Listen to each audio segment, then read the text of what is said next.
Now let me tell you something straight. I never liked sticking my nose in anybody's business. You live your life, I live mine, that's how I was raised. But somehow, when you try to mind your business too hard, trouble finds its way right to your front porch. That's exactly what happened the morning I saved a dog, and walked straight into a war I didn't ask for. It was a warm Saturday morning. Sun barely up, dew still on the grass.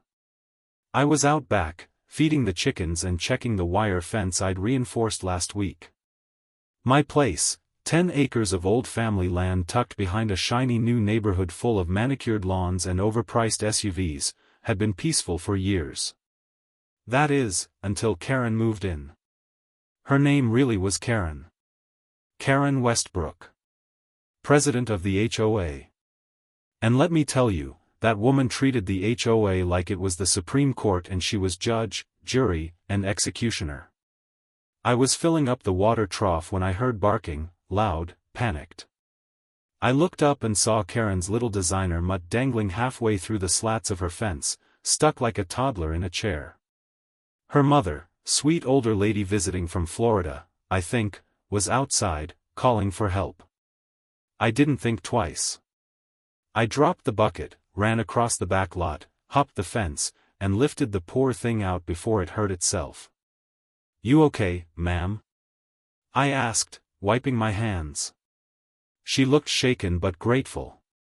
"Thank you, son," she said. I didn't know what to do. Then out stormed Karen. Robe on, arms crossed, eyes sharp enough to cut through drywall. "What exactly are you doing on my property?" she snapped. I blinked.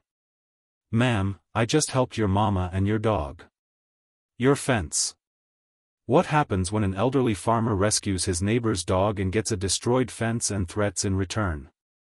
You won't believe how her Tesla flew into the middle of his land, and what happened afterward. That's trespassing. You had no right to jump over here.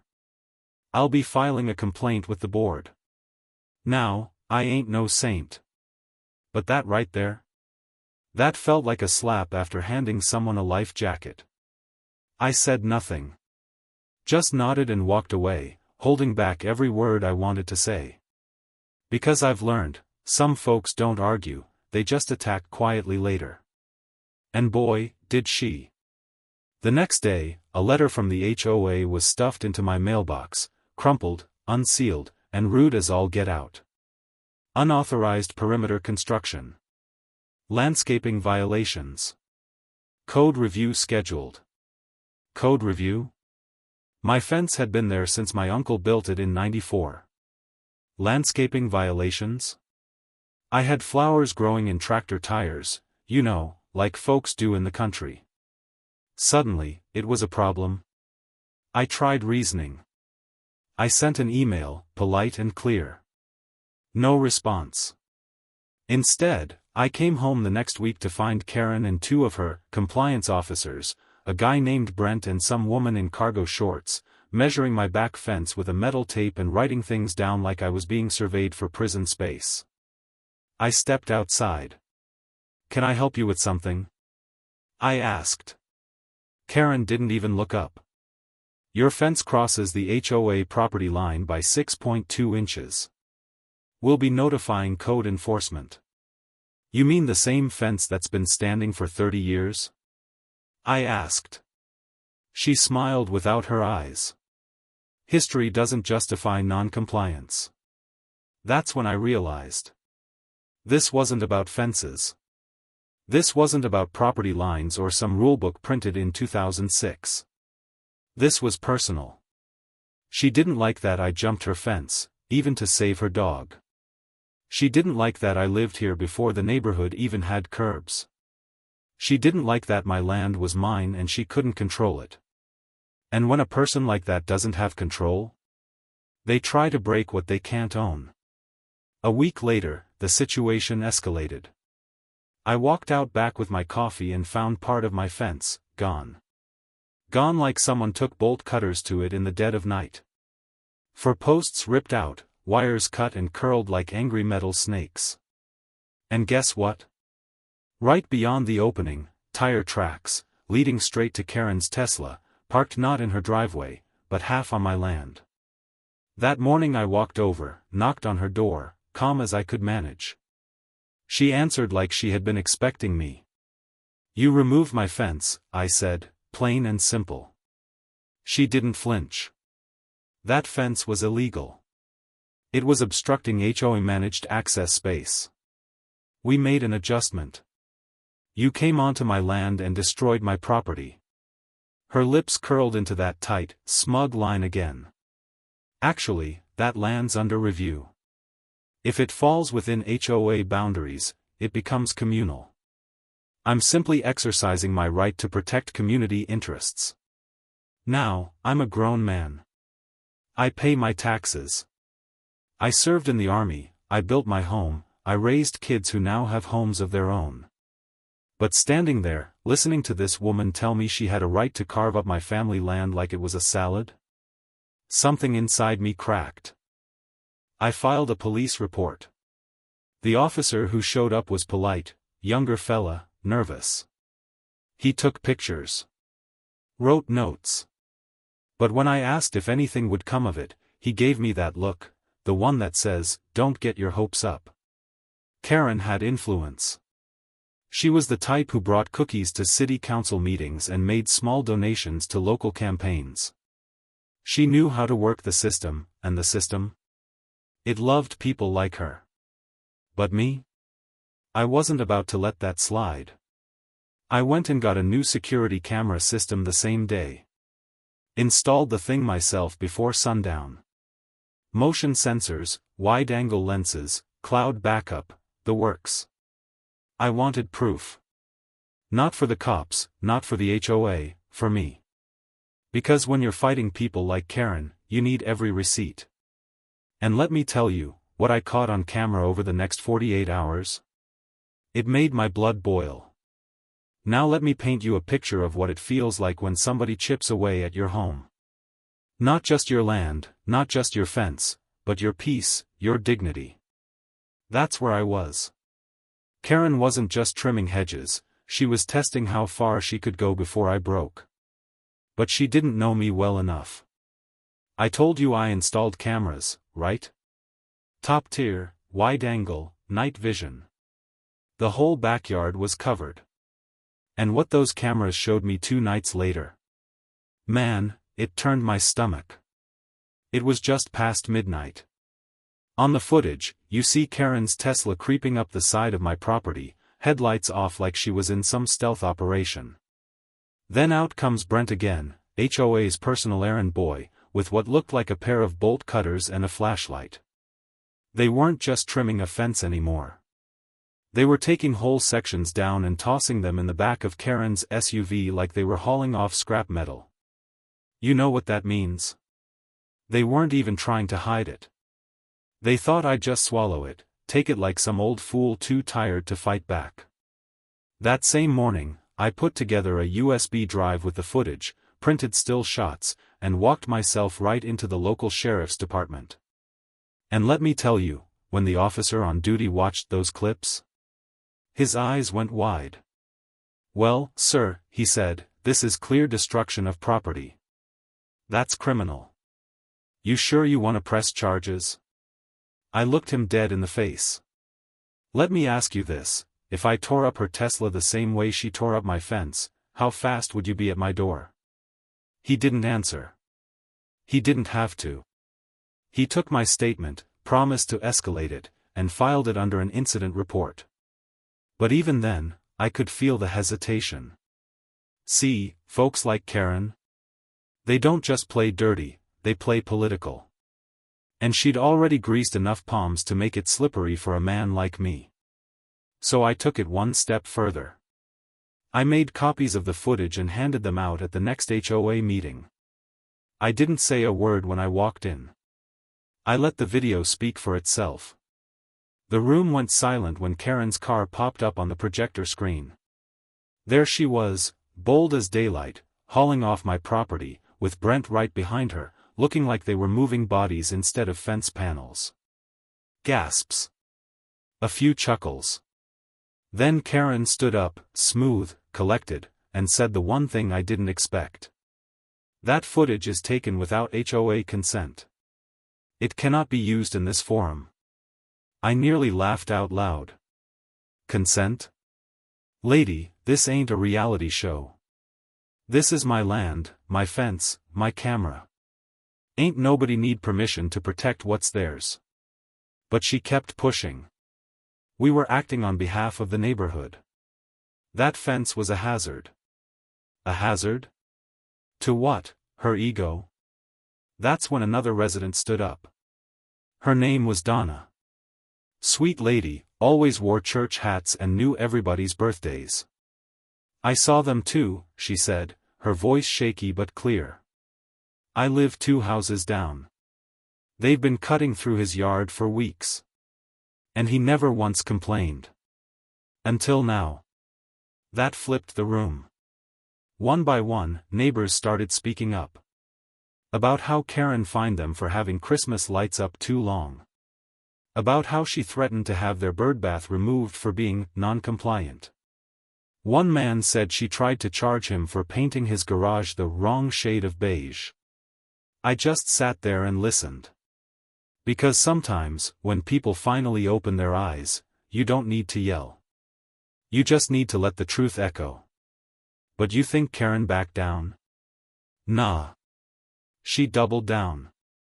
Next morning, I woke up to find a notice of violation duct taped to my front gate. Big, bold letters. Cease unauthorized structure expansion or face legal action. You know what the unauthorized structure was? My chicken coop. A coop. For chickens. On a farm that's been raising livestock since before HOA even existed. Now, I'm a patient man, but that was the spark. I started digging. Not into my yard, into Karen. Public records, county filings, tax databases. You'd be surprised what you can find when you stop playing defense. Turns out, and I say this with no joy, Karen didn't actually own the land behind her house that she'd been fencing off and parking on. It was a public easement. You know, one of those legal no-man's lands the city reserves for access. Yeah. She'd built a deck on it. Put up a hedge wall. Even installed motion lights. You ever watch a house of cards fall? Because I had receipts. I brought that paperwork to the city zoning office. And unlike the HOA, those folks don't take kindly to people fencing off public property and pretending it's private. But while the city processed it, Karen got desperate. She started showing up to my fence line with a measuring wheel, taking photos, writing down things in a little notebook like she was working for CSI. And then, the final straw. I was sitting on my porch, drinking my usual evening tea, when I heard a sound that'll stay with me forever. Metal against metal. Crunch. I jumped up. Ran to the fence line. And there it was.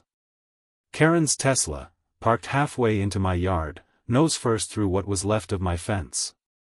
She was standing there, hands on her hips, like I was the one who owed her an apology. What happened?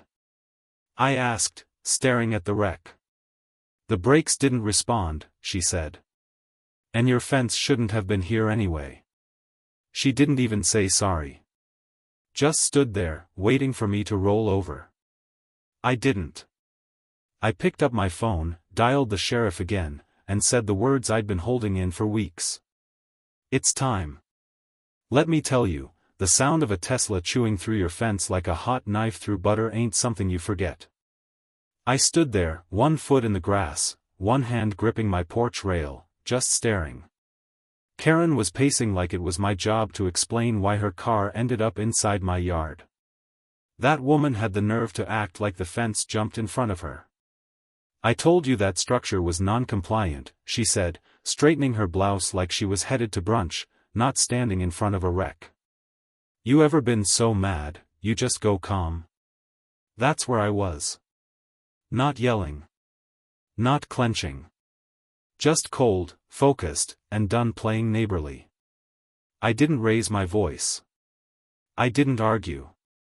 I just opened my phone, clicked the live feed from my security system, and tapped record as I walked toward the mess. "You're on my land," I said, loud enough for the camera to catch. "This is HOA easement property," she snapped back. "No, ma'am," I replied, pulling out the city zoning map I'd had laminated just in case. "You're standing on parcel 47B. My family's owned it since 1972. And now, you've crashed a luxury vehicle into it." That finally shut her up. I called the sheriff again. This time, he showed up with backup, different deputy, older guy with gray at the temples and the look of someone who'd seen more than his share of HOA nonsense. He walked the line, took one look at the damage, then said, "Looks like this fence was here before the car, ma'am." Karen scoffed. "That fence was illegally placed." The deputy raised an eyebrow. "Then why'd you drive into it?" She fumbled for an answer. Brent showed up a few minutes later, trying to hand the deputy a folder of HOA bylaws, but the man waved it off. "This ain't about community rules," he said. "This is about private property, and destruction of it." That's when I handed him the flash drive. Footage of the fence cutting. Her car using my yard like it was a shortcut to Target. Her bold-as-day behavior at midnight like she owned the county. He watched the screen for about 10 seconds before saying, "We're gonna need a statement. And possibly a tow." Karen's face turned a whole new shade of pale. Now here's where it all flipped. 2 days later, I get a call from the city zoning office. Turns out my complaint about her illegal build-out on public easement? It stuck. She'd been using that patch of land like it was hers for years, built a pergola, laid down stone, even ran electrical out to some fancy light fixtures. All of it? Violation. Not just HOA. City-level violation. She was ordered to tear down every inch of it, at her own expense, within 30 days or face daily fines. Now let me tell you something about people like Karen. They're loud when they're winning. They strut, they call meetings, they issue memos. But when the tables turn? When the mask slips and the world sees who they really are? They vanish. She didn't come to the next HOA meeting. She didn't respond to emails. And Brent? He suddenly stopped doing yard inspections like he was too sick to measure lawn height. I showed up that night with Donna and a couple of other folks who'd been waiting for the storm to pass. And when the topic of new leadership elections came up, let's just say there wasn't much debate. We nominated Donna. She accepted. She'd been quiet too long, and it was time for someone with sense to run the ship. But even with all that happening, the fence, the car, the zoning violations, you know what stuck with me the most? How fast things changed when the truth finally got a spotlight. It wasn't just about me and my land. It was about everybody Karen had steamrolled. All the folks too scared to speak up, too tired to fight, too worn down by fine letters and condescending notes taped to their doors. See, people think injustice always shows up loud. But sometimes, it creeps in beige SUVs, in fake smiles, in fine print buried in a newsletter. It hides behind policy. It calls itself community management, while it breaks your spirit one fence panel at a time. But the minute you stop playing nice and start standing firm, that's when the tide shifts. And that's exactly what happened. Karen's car got towed. Her violations went public. And by the end of that month, a moving truck sat in her driveway. She didn't say goodbye. Didn't wave. Didn't even look back. And me? I rebuilt the fence. Taller this time. Stronger. With a fresh coat of red paint, just the color Karen once complained, clashed with the neighborhood aesthetic. Funny how things work out.